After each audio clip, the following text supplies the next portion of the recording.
อหารักและการพิเศษสำหรับผู้มีเกียรติทุกท่านในบรรยากาศนั่งดื่มนั่งรับประทานอาหารกันช่วงแรกครับ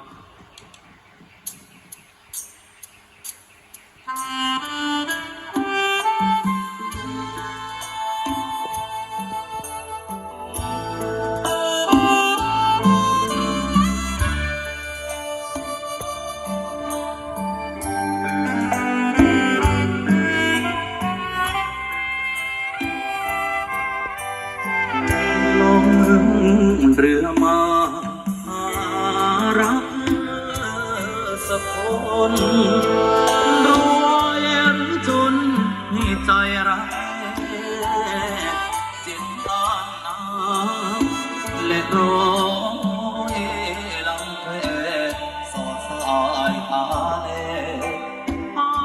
ยิ่งรักจริงนะสงสารหารักมี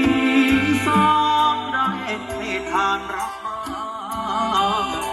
โอ้ไม่สวยไม่รวย